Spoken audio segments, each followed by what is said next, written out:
today's tutorial, we're going to discuss counter melodies.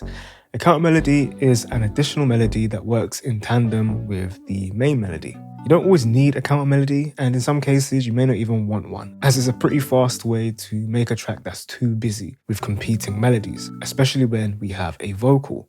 So we have to be careful in our considerations when writing a counter melody. And today I want to focus on a few things that I like to think about in order to not end up with a track that has too many things going on. So here's the melody.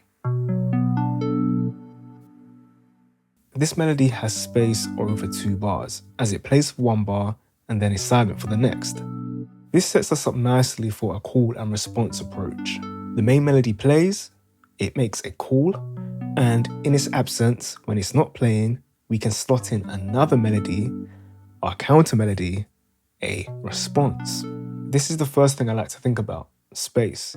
Where can I find space for a counter melody? On this occasion, as there's a whole bar of space, we can play our counter melody right after the main melody and produce what is called call and response.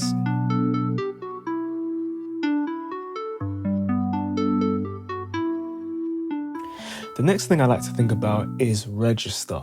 Where along the keyboard should I play this second melody? It should probably be in a different octave to the main melody.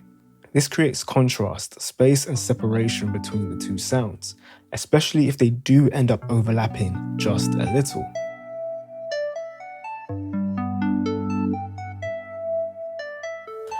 The next thing is timbre, the sound. Obviously, this depends on the overall sound you're trying to achieve, but here we can think about contrast too.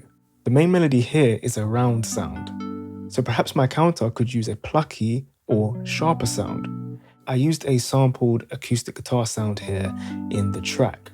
However, I'm not so sure how I feel about this sound anymore.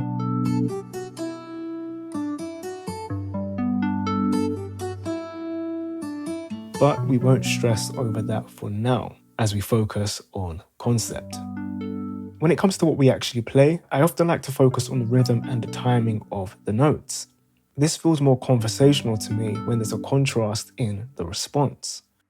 The call has 5 notes, 1, 2, 3, 4, 5, and the response has 8, 1, 2, 3, 4, 5, 6, 7, 8.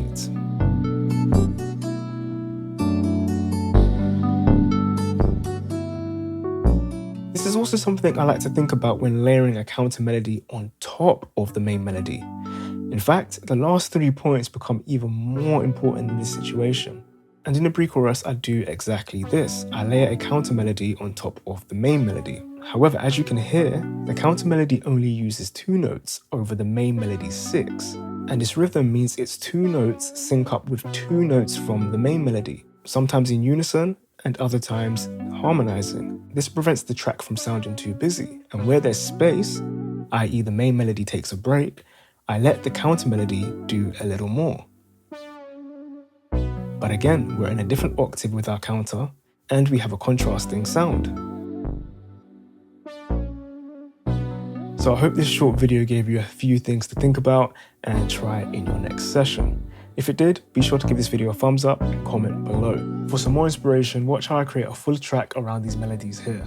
I've been Stefan, and as always, happy beat making.